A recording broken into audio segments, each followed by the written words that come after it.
뻐꾸기의 슬픈 노래. 뻐꾸기는 여름에 날아왔다가 겨울이 닥치기 전에 따뜻한 남쪽 나라로 날아가 버리는 여름 철새입니다.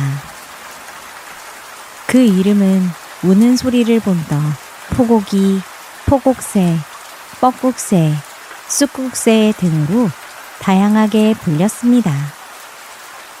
이런 뻐꾸기의 울음소리에는 슬픈 전설이 깃들어 있습니다.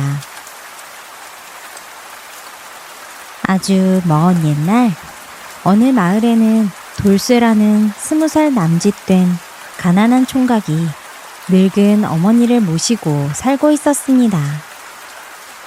그의 어머니는 거의 70살이 다 되어갔으나 아직도 기력이 넘쳐 가끔 남의 집 일을 거들어주고 품삯을 받아오실 정도였습니다. 그런 어머니의 소원은 하나뿐이었습니다. 하나밖에 없는 아들 돌쇠가 빨리 참한 색시를 만나 장가를 드는 것이었습니다. 어머니는 여기저기 마을을 돌아다니면서 중매쟁이들을 찾아가 좋은 색시감이 없는지 수소문했습니다. 그러나 가난한 돌쇠네 집에 시집을 오려는 처녀가 없어 계속 애를 태웠습니다. 그러다가 다행히 어머니의 노력이 빛을 보았는지 건넌 마을에 돌쇠네만큼 가난한 집안에 덕순이라는 참한 처녀가 있다는 소식을 듣고 그 처녀가 돌쇠네로 시집을 오게 되었습니다. 그 집도 워낙 가난한지라 혼수로 가져온 것이라곤 이불 한 채, 그릇 한 벌, 수저 한 쌍이 전부였습니다. 하지만 그것만으로도 돌쇠네 집에서는 감지덕지였습니다.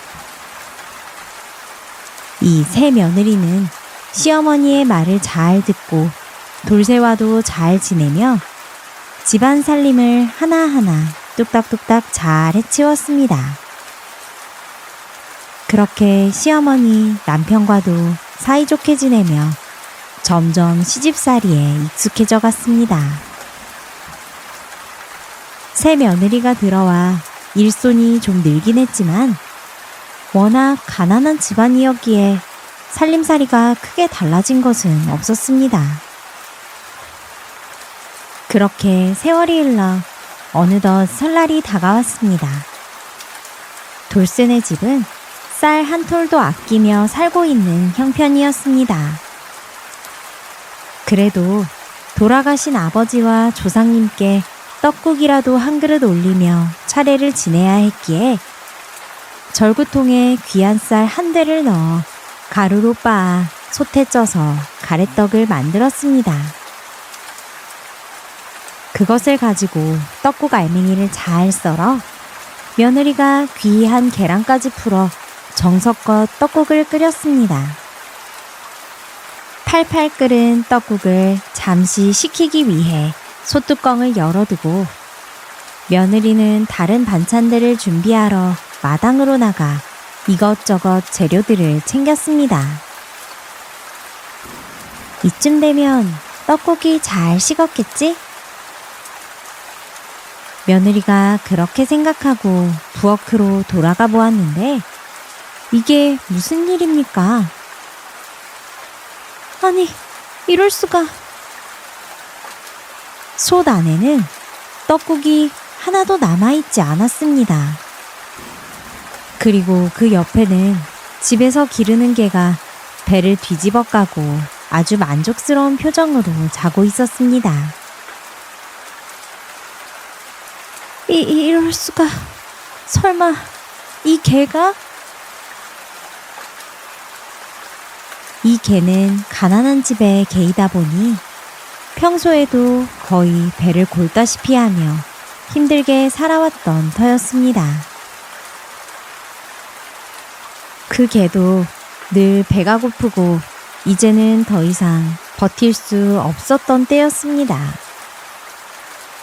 그런데 갑자기 부엌에서 생전 나지 않던 맛있는 냄새가 나니 이 개가 부엌에 들어가서는 푸짐한 떡국을 보고 뜨거운 줄도 모르고 순식간에 다 먹어 치워버린 것이었습니다.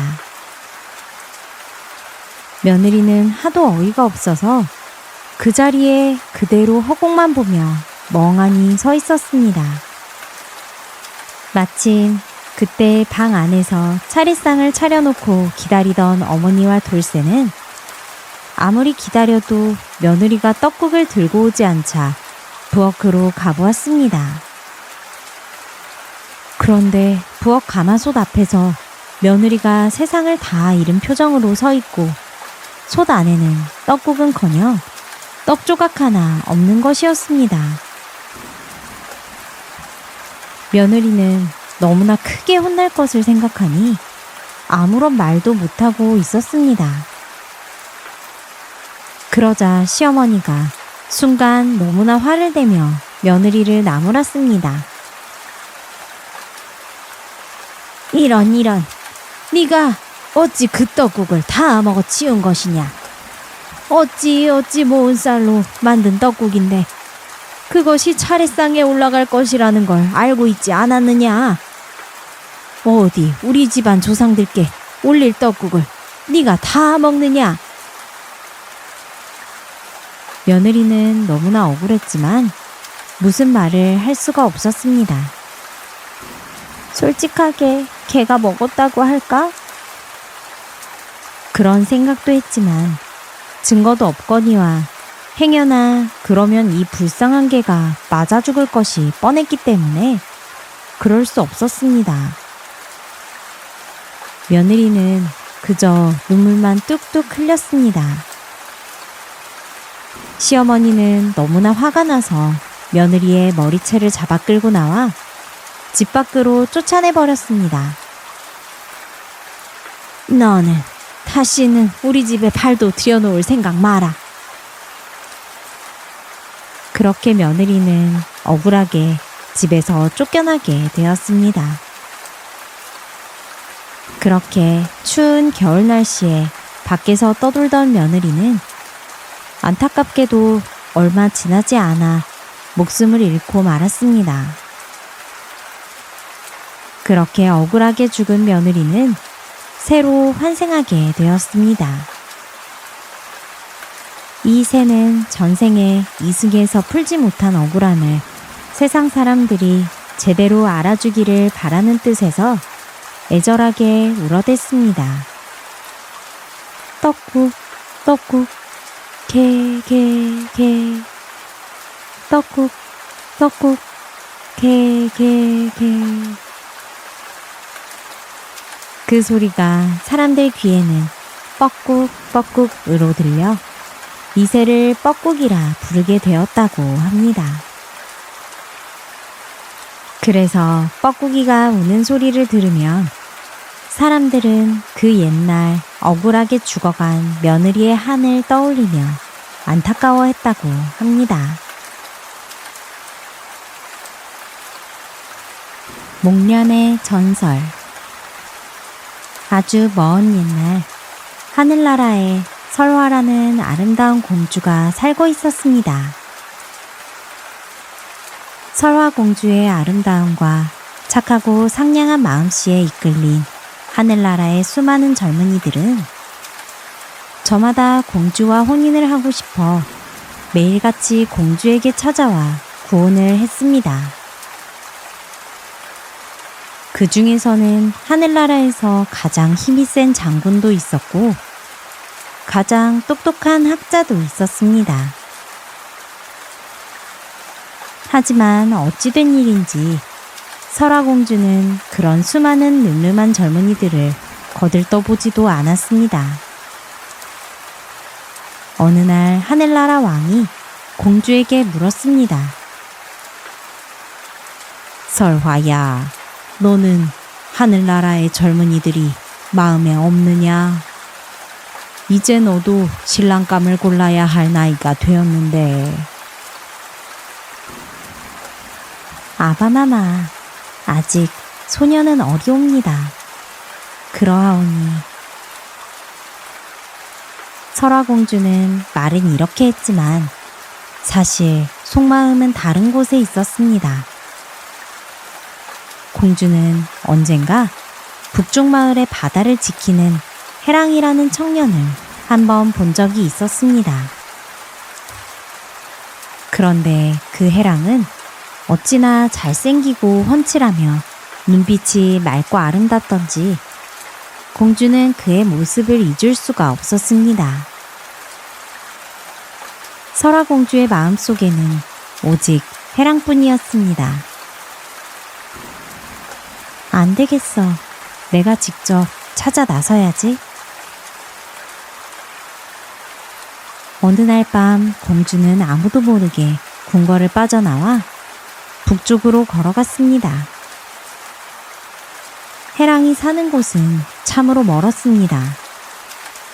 하지만 공주는 물어물어 결국 해랑의 집을 찾아내고야 말았습니다. 그런데 그곳에 도착해보니 해랑은 아내와 함께 오붓하게 살고 있었습니다. 아니, 이럴 수가. 그가 벌써 결혼한 몸이었다니. 설화공주는 그제야 해랑이 결혼해서 아내가 있다는 사실을 알았습니다.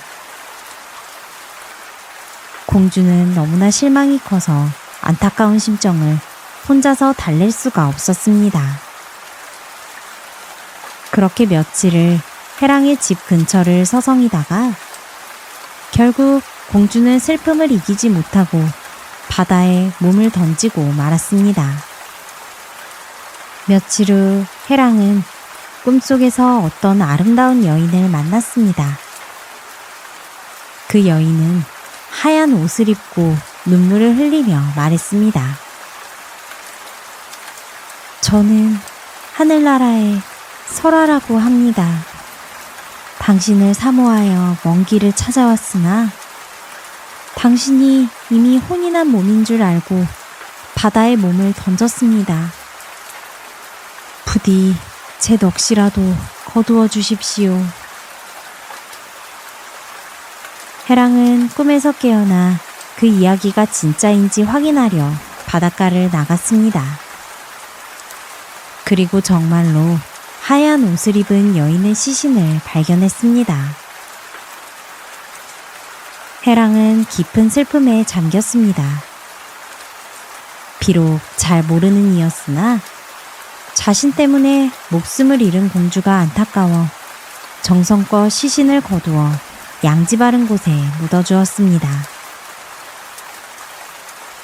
그런데 문제는 그 뒤였습니다.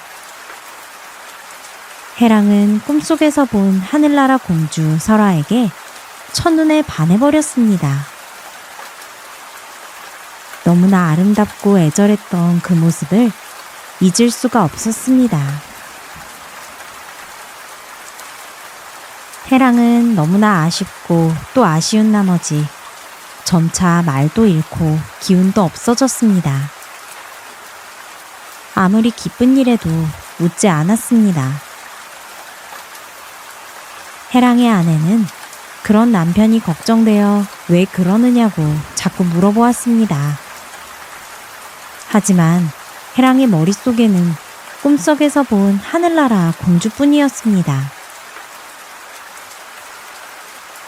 해랑은 그런 아내를 점점 귀찮아하기 시작했고 멀리했습니다. 해랑의 아내는 점차 슬픔에 잠기기 시작했습니다. 남편의 마음이 자신에게서 떠났다는 것을 알았기 때문입니다. 그 슬픔은 곧 병이 되었습니다. 아내는 병을 얻고 얼마 가지 않아 세상을 떠나고 말았습니다. 해랑은 자신 때문에 아내까지 세상을 떠났다는 사실에 더욱 깊은 슬픔에 잠겼습니다. 그는 홀로 된 뒤로 더욱 말이 없어졌고 그렇게 평생 말없는 사람으로 살게 되었습니다. 하늘나라의 왕은 나중에야 자신의 딸 설화의 소식을 전해 들었습니다. 왕은 딸과 해랑의 아내를 딱하게 여겼습니다. 두 여인 모두 사랑 때문에 목숨을 잃었기 때문입니다. 그래서 하늘나라의 왕은 두 사람을 꽃으로 다시 태어나게 했습니다. 설화공주의 넋은 하얀 백목련으로 태어났습니다. 그래서 백목련은 지금도 해랑이 살던 북쪽을 그리워하며 북쪽을 향해 꽃을 피운다고 합니다. 또한 해랑의 아내의 넋은 자줏빛 목련인 자목련으로 태어났습니다. 자목련의 붉은 빛은 남편을 사랑했던 아내의 애절한 마음이 담긴 것이라고 합니다. 그래서 사람들은 백목련은 이루지 못한 사랑의 고귀함을, 자목련은 헌신적인 사랑의 숭고함을 담고 있다고 말합니다. 목련의 꽃말은 고귀함과 숭고함입니다. 목련이라는 이름은 연꽃 같은 꽃이 피는 나무라고 붙인 것이지요. 우리가 공원이나 화단에서 흔히 보는 목련의 정식 이름은 백목련입니다. 백목련은 오래전부터 이 땅에서 자라긴 했지만 사실 중국에서 들여와 관상용으로 가꾼 것이라 합니다. 우리나라의 진짜 토종 목련은 제주도나 남쪽 지방에 가면 많이 볼 수 있는데 신이화라고 부릅니다. 이 토종 목련은 약재로도 많이 쓰이며 백목련에 비해 꽃잎이 얇고 길쭉하며 꽃송이가 아기자기한 특징이 있습니다. 백목련이 필 무렵 눈여겨보면 꽃봉오리들이 일제히 북쪽을 향한 것을 볼 수 있습니다. 옛 선비들은 이를 두고 한결같이 임금이 있는 북쪽을 바라본다 하여 북향화라고 부르며 칭송했습니다. 사실 이것은 과학적인 이유가 있습니다. 백목련의 눈꽃이 워낙 크기 때문에 남쪽과 북쪽 부분이 받는 햇볕량이 달라집니다.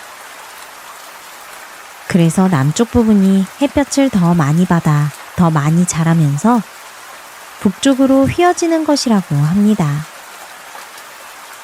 하지만 사람들은 여전히 북쪽을 향한 백목련을 보며 해랑을 그리워하던 설화공주의 애절한 사랑을 떠올린다고 합니다.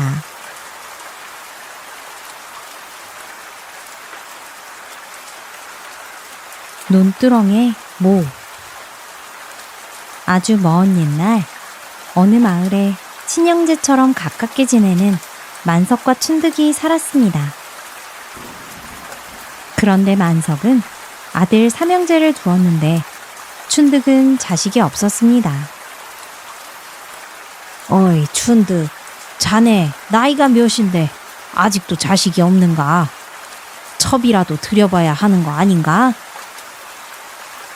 만석이 그리 말하자 춘득은 부인과 상의하여 첩까지 두어보았습니다.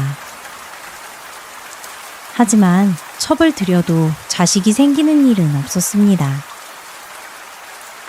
춘득은 늘 아들 낳기를 소원했지만 어느덧 나이 40이 다 되어가니 초조해질 수밖에 없었습니다.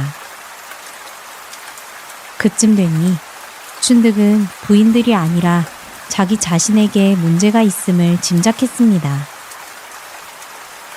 그러던 어느 날 친구인 만석의 집에 또 아들이 태어났다는 소식이 들려왔습니다. 춘득은 크게 결심을 하고 만석을 찾아갔습니다. 이보게, 자네 또 아들을 낳았다고. 그렇네. 아들이 셋이나 있는데 이거 또 아들이 나왔네 그려. 많아도 너무 많구만. 나중에 이거 서로 재산 가지고 싸움이나 나지 않을지. 만석이 아들을 낳고도 걱정에 쌓여 있자 춘득은 옳다구나 하고 생각했습니다. 이보게, 자네 그러지 말고 그 아들 놔주게. 갑자기 춘득이 그리 말하자 만석은 깜짝 놀랐습니다. 에? 뭔 소린가? 내 아들을 달라고? 그래, 자네는 아들이 셋이나 있지 않은가? 이미 그리 아들이 있는데 또 아들을 키워 무엇하는가? 내가 자식이 없으니 내 자식 삼아 귀하게 잘 키우겠네. 그 말을 들은 만석은 그다지 나쁘지 않은 제안이라고 생각했습니다. 그래서 곧장 아들을 낳은 부인에게 가서 상의하니 부인도 비슷한 생각을 하고 있었습니다. 결국 만석은 새로 낳은 아들을 춘득에게 주었습니다. 자, 자네 아들 하게나. 자네라면 믿고 줄 수 있다네. 잘 키우게나. 고맙네, 고마워. 이제부터 내 아들이네. 내 아들이야. 하하하. 춘득은 정말로 기뻤습니다. 드디어 기다리고 기다리던 자식을 얻게 된 것입니다. 춘득이 그렇게 떡두꺼비 같은 아들을 데리고 들어가니 춘득의 부인과 부모들도 모두 환영해 주었습니다.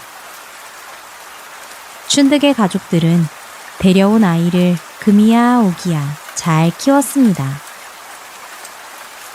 그러자 이 아이가 얼마나 총명한지 13살에 사서삼경을 다 읽게 되어 온 동네에 신동이란 소문까지 났습니다.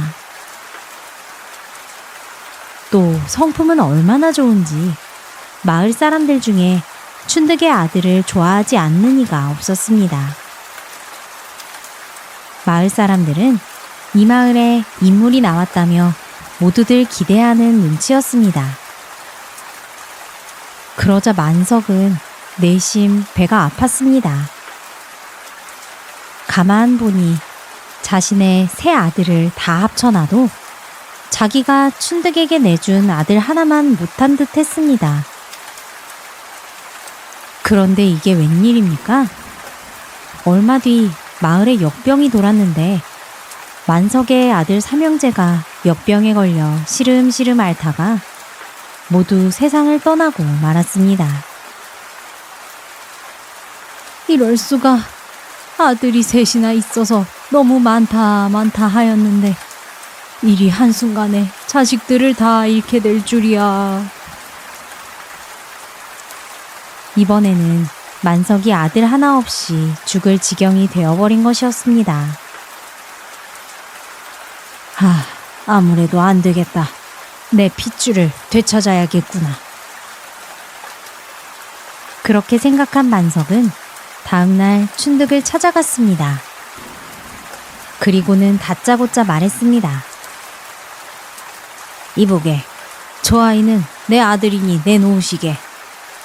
내가 이제 아들들이 다 죽고 없으니 데려가야겠네. 당장 데려가는 것은 무리가 있을 터이니 며칠 말미를 좀 주겠네. 아무튼 간에 곧 데려갈 것이니 그리 아시게. 뭐라고? 갑자기 그게 무슨 소린가? 그 말을 들은 그날부터 춘득은 머리를 싸매고 들어 누웠습니다. 그도 그럴 것이 사실 이 아이의 진짜 아버지는 만석인 것을 그가 누구보다도 잘 알고 있기 때문입니다. 춘득이 그렇게 고민하며 병세가 점점 깊어지자 아내와 아들이 무슨 걱정거리가 있느냐고 자꾸 물어댔습니다. 결국 가족에게 그 일을 숨기던 춘득은 자초지종을 가족들에게 이야기하고 말았습니다. 그 말을 들은 아내는 눈물만 흘리고 있었습니다. 춘득의 아내도 아들이 원래 누구의 아들인지 잘 알고 있었기 때문입니다. 부부가 그렇게 어찌할 바를 몰라 서로 눈물만 흘리고 슬퍼하고 있자 총명한 아들이 사연을 듣고는 오히려 나서서 말했습니다. 아버지, 어머니, 어찌 된 것인지 잘 들었습니다. 이 문제는 저의 문제이니 제가 스스로 해결해 보겠습니다. 그렇게 아들은 어머니께 그저 음식이나 푸짐히 장만해달라 하고는 마을 어른들을 불러 잔치를 열고 대접했습니다. 어른들은 평소에 좋아라 하던 춘득의 아들이 자신들을 초대하니 흔쾌히 그 잔치에 참석했습니다. 거의 마을의 모든 어른들이 모인 듯 했습니다. 그 중에는 만석도 있었습니다. 만석은 총명하고 인망 높은 자신의 아들을 무척 흐뭇하게 바라보았습니다. 그런데 그 아들이 어른들을 집중시키더니 말을 시작했습니다. 여러분, 이렇게 저의 초대에 응해주셔서 고맙습니다. 제가 드릴 말씀이 있어 이렇게 모셨습니다. 아들이 잠시 숨을 고르고 이야기를 시작했습니다. 옛날에 부자와 가난한 사람이 살았습니다. 부자는 모짜리를 잘해서 논에 다 심고 남은 모를 논두렁에 버렸답니다. 그래서 모짜리도 못한 가난한 사람이 부자의 허락을 받고 자기 논에다 그 남은 모를 갖다 심었지요. 사람들은 고개를 끄덕이며 이야기를 들었습니다. 그런데 그해 여름에 장마가 져서 부자의 논은 다 떠내려가고 가난한 집 논은 농사가 잘 된 게 아니겠습니까? 그러자 부자가 찾아와서는 가난한 사람에게 원래 다 자신의 것이니 돌려달라고 말했습니다. 농사 지은 벼를 다 내놓으라고 말입니다. 여기까지 말하자 사람들이 하나둘 웅성대며 그 부자를 욕하기 시작했습니다. 에헤이, 천하의 몹쓸놈. 그게 말이 되는 소린가? 분위기가 그러자 아들이 다시 말을 시작했습니다. 여러분, 가난한 사람이 부자에게 농사 지어 놓은 것들을 주어야 하나요? 주지 말아야 하나요? 동네 어른들이 이 아이의 물음에 모두들 기가 차다며 그게 무슨 소리냐고 절대로 돌려주면 안 된다고 말했습니다. 그러면서 그런 뻔뻔한 부자놈이 어디에 있냐고들 말했습니다. 그 이야기를 들은 만석은 얼굴이 벌개져서는 슬그머니 그 자리를 떠났습니다. 그런 일이 있고 난 뒤 만석은 춘득에게 자신이 했던 말을 없었던 것으로 해달라고 했다고 합니다. 그렇게 그 총명한 아들은 후에 과거에 급제하여 높은 관직에 올랐고 부모인 춘득 부부를 잘 봉양하며 가족들 모두 오래오래 행복하게 잘 살았다고 합니다.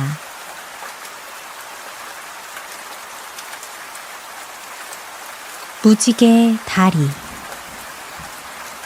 옛날, 아주 먼 옛날에 하늘나라에 사는 두 남녀가 있었습니다. 이 하늘나라에서는 남녀가 서로 만나서 혼인을 하게 되면 절대로 안 된다는 법이 있었습니다.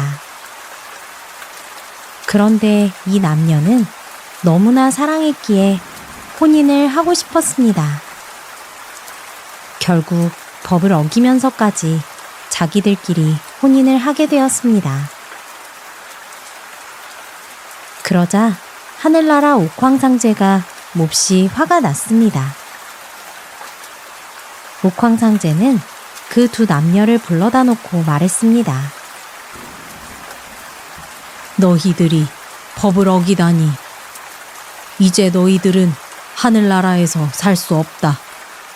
이제부터 땅에 내려가 살아라. 남녀가 듣고 보니 참 큰일이었습니다.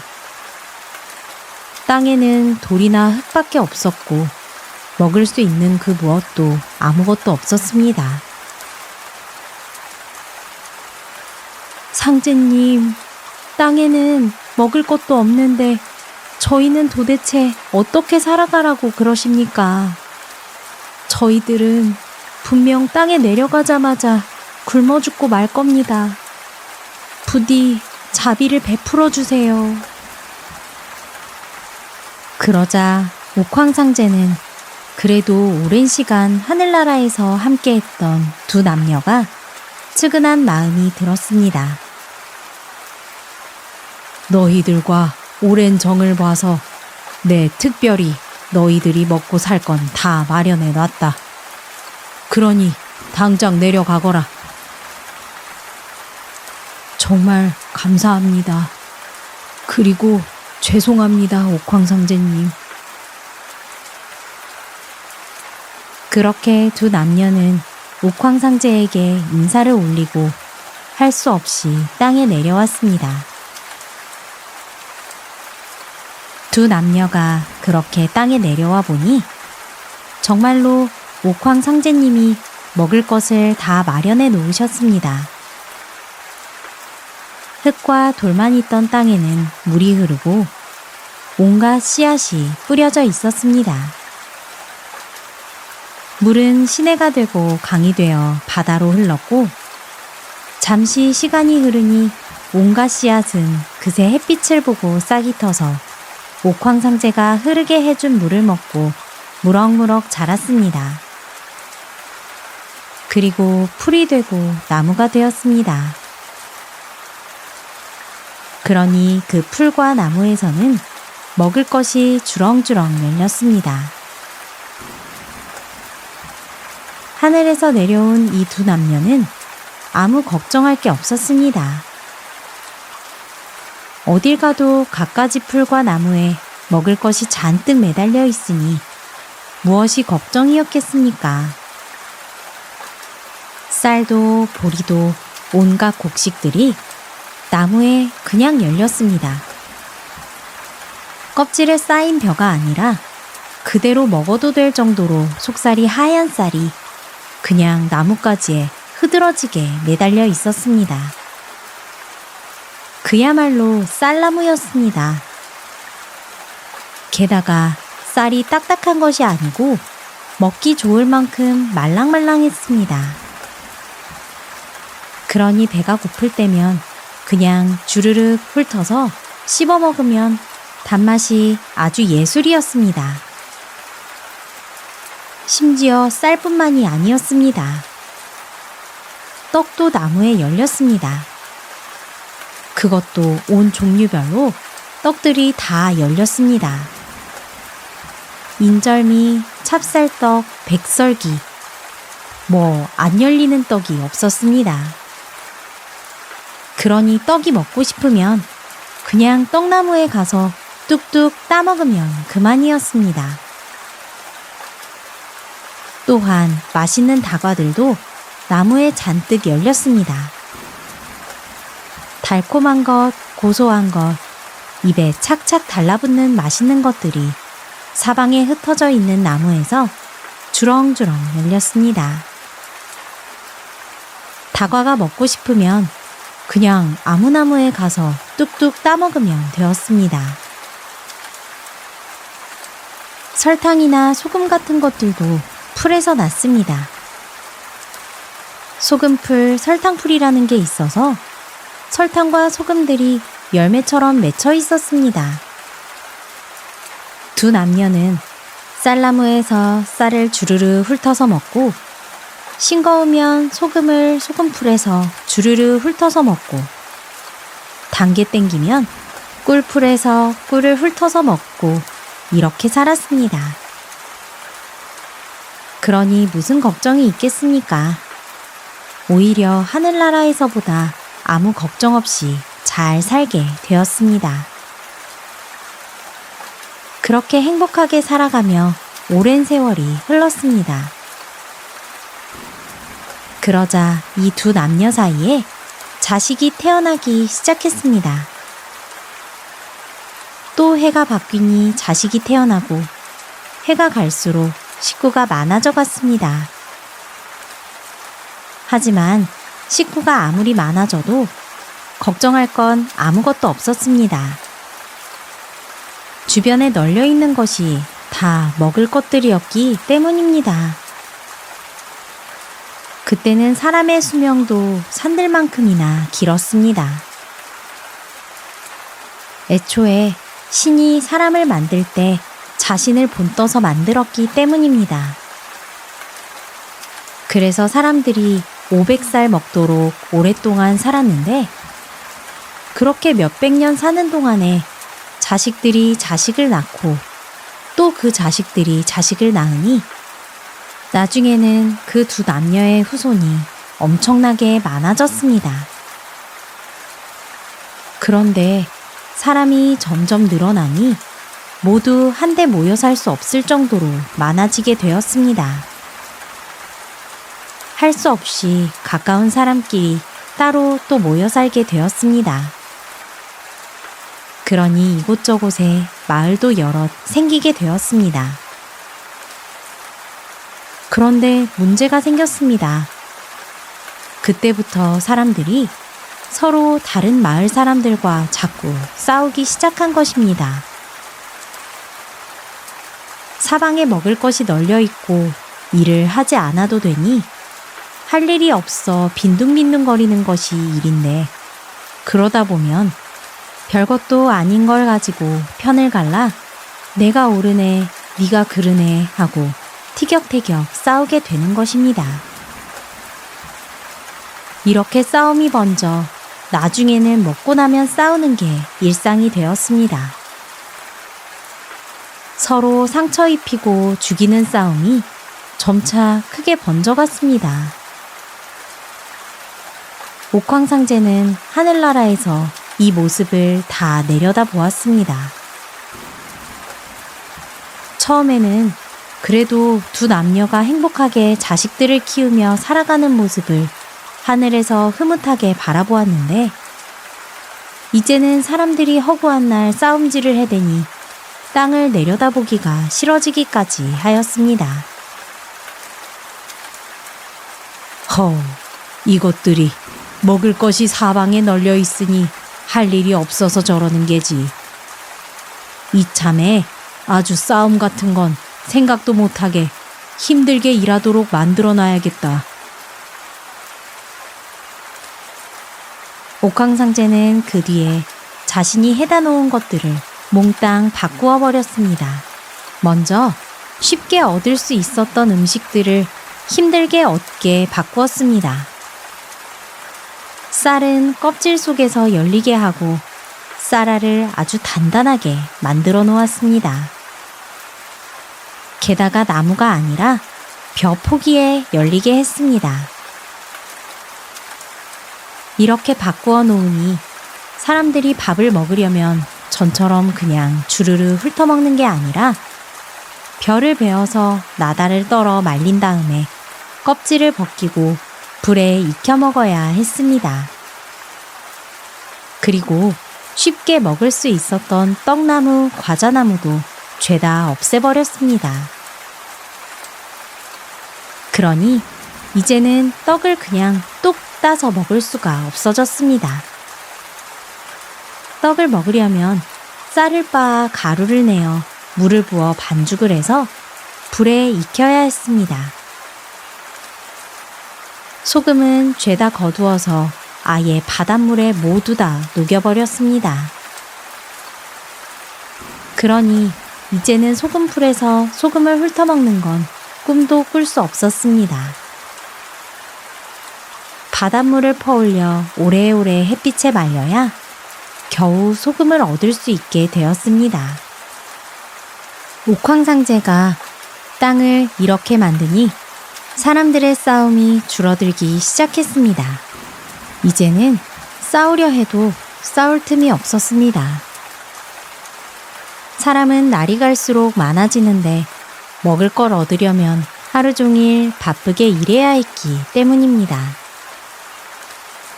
이때부터 사람들은 사시사철 매일같이 반드시 일을 하면서 살게 되었습니다. 그런데 이번에는 생각지도 못한 일이 벌어졌습니다. 사람들이 문득 생각한 것이 일하는 게 힘드니 슬슬 꾀를 부리기 시작한 것이었습니다. 그리고 사람들 중에는 남이 죽도록 일을 해서 먹을 것을 만들어 놓으면 자신은 일을 하지 않고 빈둥거리다가 빼앗아가는 사람들이 생기기 시작했습니다. 그리고 힘이 더 센 사람이 아무데나 곡식 나는 땅을 자기 것이라고 정해놓고 힘이 약한 사람들이 그 땅의 곡식을 키워 열심히 베어다 떨어 말려놓으면 이렇게 말했습니다. 이 땅은 내 것이니까 이 곡식도 내 것이야. 그러면서 몽땅 빼앗아 가버리곤 하였습니다. 일이 이렇게 되니 땅에 사는 사람들은 두 패로 갈라졌습니다. 일하는 사람과 일 안 하고 노는 사람이었습니다. 일하는 사람은 죽도록 일만 해도 먹을 것을 아주 조금밖에 못 가지고 힘센 사람은 놀기만 하고서도 먹을 것을 아주 많이 가지게 되었습니다. 심지어 이제 그 일 안 하고 노는 사람들끼리도 서로 땅을 많이 가지겠다고 싸우기 시작하니 또다시 여기저기서 싸움이 잔뜩 일어나기 시작했습니다. 옥황상제는 이제 좀 잠잠하나 싶었는데 또다시 싸움이 벌어지고 여기저기서 나쁜 짓들이 일어나니 기가 막혔습니다. 이럴 수가. 정말 머리가 아프구나. 내가 아무리 잘해주고 싶어도 어쩔 수가 없구나. 일도 안 하고 남의 것을 함부로 빼앗다니. 저것들을 혼내주어야겠구나. 그래서 옥황상제는 땅에 비를 내려주는 일을 멈추었습니다. 그러니 땅이 아주 바짝 말라 흉년이 들게 되었습니다. 계속 비를 내려주지 않으면 곡식이 자라지 못하고 곡식이 자라지 못하면 남의 것을 빼앗아 먹고 사는 사람들도 빼앗을 것이 없으니 배를 고를 거라고 생각했기 때문입니다. 그런데 옥황상제의 예상은 빗나갔습니다. 막상 비를 내리지 않으니 곡식이 잘 못 자라게 되었고 일하는 사람들이 더 배를 골게 된 것입니다. 허리가 휘어지도록 일하고 곡식을 두어 줌 얻으면 그나마 남은 곡식들을 몽땅 힘센 사람에게 빼앗겨 버렸습니다. 힘센 사람들은 곡식 수확이 줄어들었다고 해서 약한 사람들을 배려할 생각을 하지 않았습니다. 옥황상제는 그 모습에 너무나 화가 났습니다. 허허, 아니 이럴 수가. 정말 안 되겠구나. 저 불쌍한 사람들을 위해서라도 비를 많이 내려주어야겠다. 차라리 농사가 더 잘 되는 게 낫지. 옥황상제는 비를 아주 시원하게 내려 풍년이 들게 해주었습니다. 힘센 사람들이 자기 가질 것을 다 챙겨도 남아돌아서 일하는 사람들도 실컷 먹게 해줘야겠다고 생각하며 그리 한 것입니다. 그런데 그것도 제대로 안 되었습니다. 풍년이 드니 곡식을 거두는 양이 엄청나게 늘어났고 힘이 약한 사람들은 평소보다 더 열심히 일을 해야 했습니다. 더 많은 곡식을 거두어 들여야 했기 때문입니다.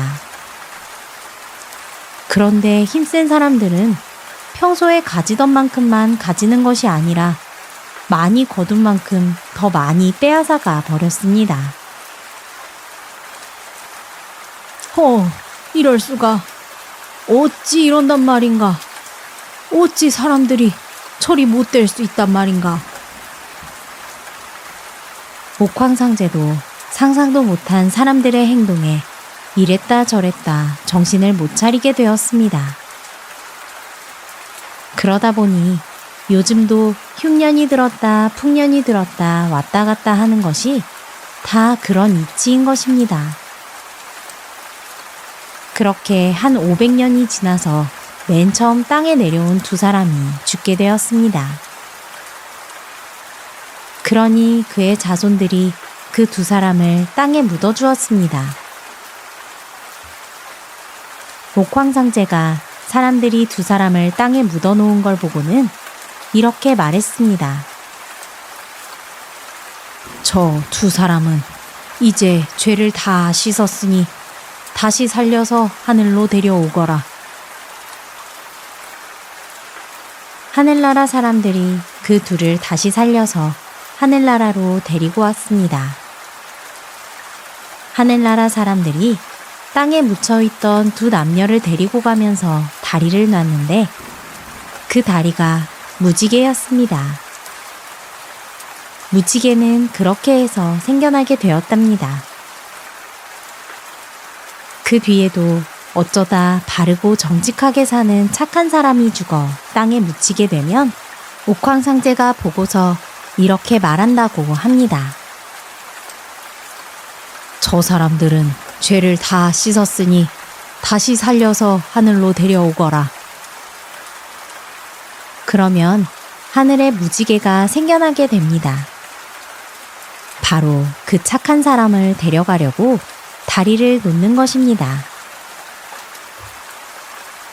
무지개는 비가 온 뒤에 뜨는데 그것은 땅에 사는 사람들이 무지개 다리를 놓고 착한 사람을 데려가는 것을 못 보게 하려고 비로 자욱하게 가리는 것이라고 합니다. 날이 갈수록 무지개가 뜨는 날이 줄어드는 것은 그만큼 점점 하늘나라에 갈 수 있는 착한 사람들이 줄어서라고 합니다.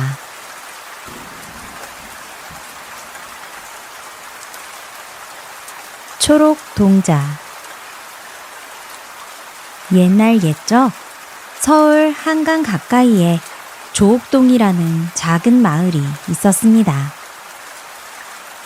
이 마을의 이름은 산 중턱에 있는 하얀 돌이 햇빛에 비치면 마치 옥처럼 영롱하게 빛난다 하여 지어진 이름이었습니다.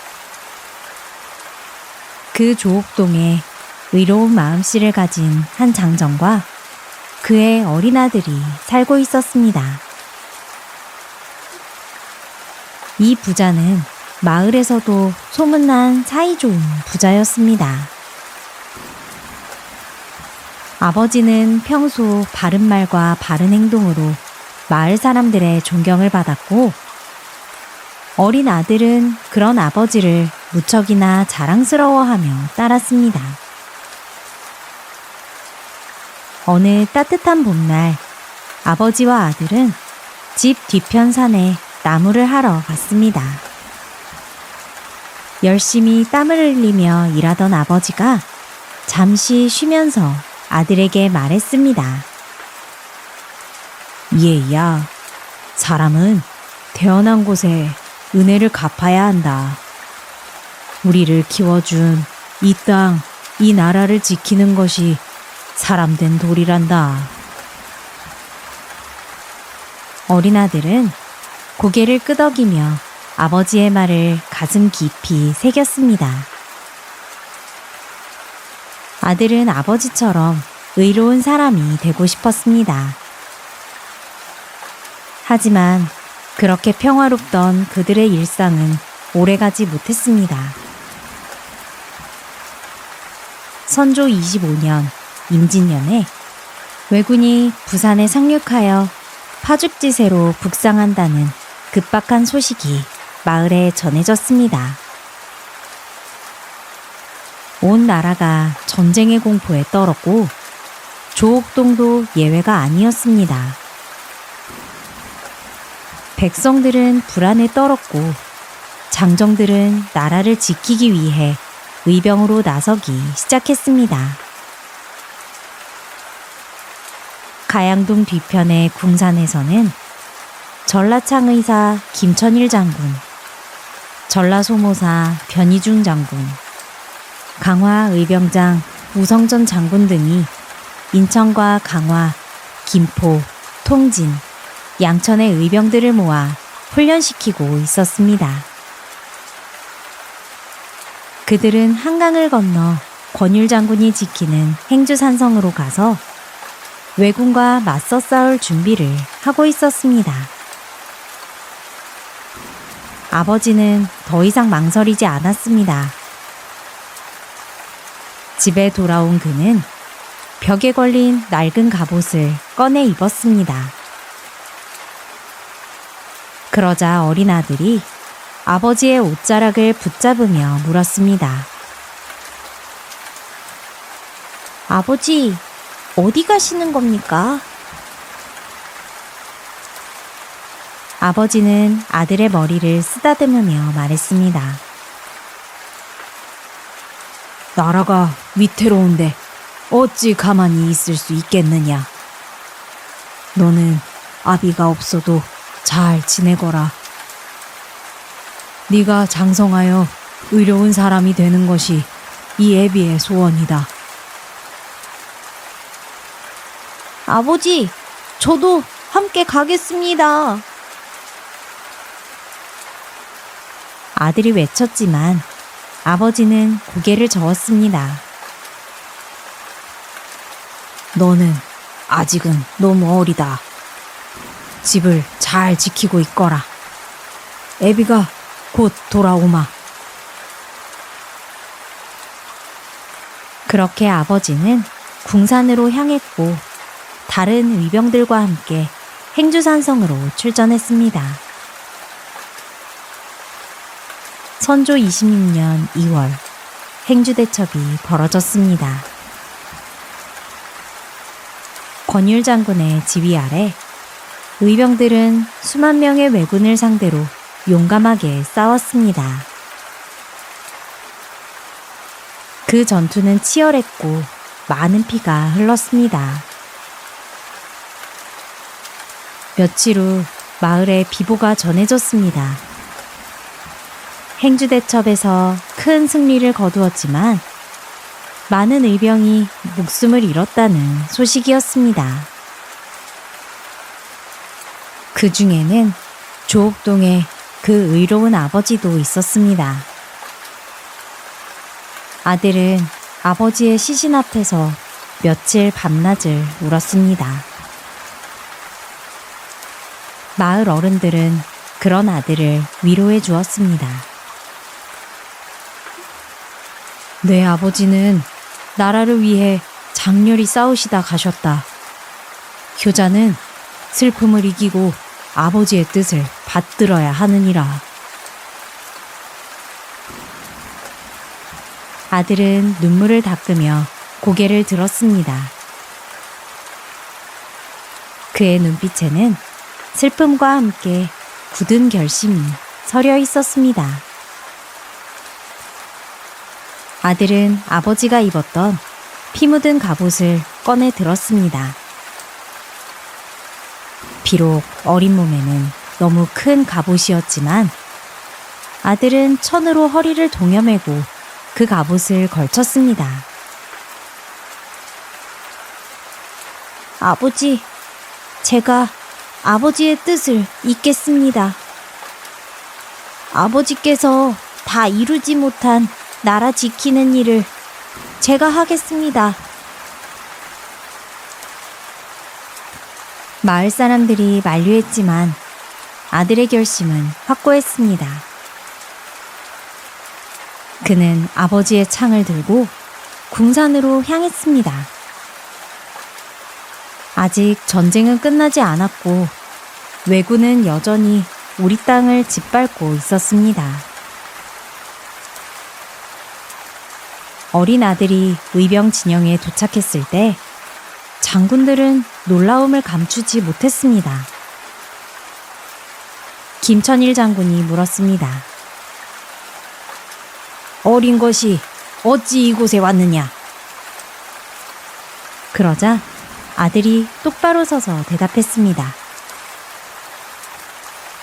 제 아버지가 이곳 행주대첩에서 장렬히 전사하셨습니다. 아들이 아버지의 뜻을 이어 싸우고자 왔습니다. 비록 어리지만 나라를 위해 목숨을 바치겠습니다. 장군들은 아이의 굳은 의지에 감탄했습니다.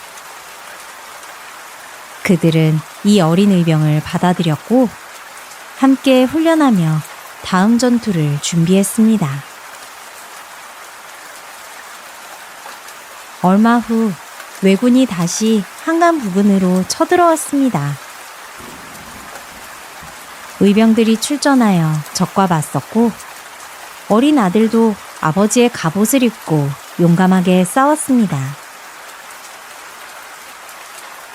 비록 작은 몸이었지만 그의 용기는 누구보다 컸습니다. 그는 아버지의 이름을 외치며 적진으로 뛰어들었고 여러 왜군을 물리쳤습니다. 하지만 역부족이었습니다. 어린 아들은 결국 왜군의 칼에 쓰러지고 말았습니다. 아버지, 저도 아버지처럼 나라를 위해 싸우다 갑니다. 전쟁이 끝난 후 마을 사람들은 이 어린 의병의 효심과 애국심을 기리며 그를 초록동자라고 불렀습니다. 조옥동의 옥처럼 맑고 깨끗한 마음을 가진 아이라는 뜻이었습니다. 후세 사람들은 이 초록동자의 이야기를 자손들에게 전하며 부모에 대한 효도와 나라에 대한 충성이 무엇인지를 가르쳤습니다. 그리하여 조옥동은 후에 초록동이라고도 불리게 되었고 그곳에는 지금도 아버지와 아들의 의로운 정신이 깃들어 있다고 전해집니다.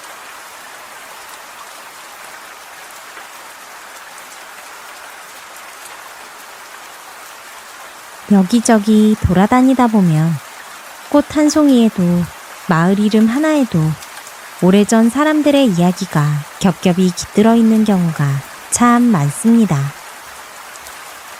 누군가의 사랑이 얽힌 전설일 때도 있고 어떤 슬픔이 남긴 흔적일 때도 있고 마을 사람들의 지혜가 스며든 자리일 때도 있지요. 세월이 흐르면서 집도 사라지고 사람도 떠나고 그 시절을 살았던 이들의 얼굴마저 잊혀지지만 꽃 이름 하나, 마을 이름 하나는 여전히 남아 그 시대의 사람들의 마음을 조용히 전해줍니다. 옛 이야기는 그렇게 사라지지 않고 땅과 바람, 이름과 풍경 속에서 살아남아 우리를 다시 일으켜 세우곤 합니다.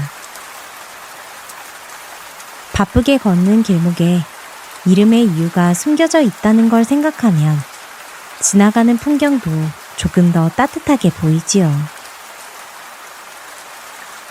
오늘 하루가 어땠든 잠시 멈춰서서 우리가 딛고 있는 땅에 스며있는 이야기들을 떠올려보면 좋겠습니다. 그 속에 담긴 마음이 때로는 위로가 되고 때로는 길을 잃지 않게 해주는 이정표가 되어주니까요. 이야기가 남아있다는 건 그곳에서 누군가 살았고 사랑했고 버텼다는 뜻입니다. 그 마음을 떠올리며 오늘 밤도 편안히 쉬시길 바랍니다. 안녕히 주무세요.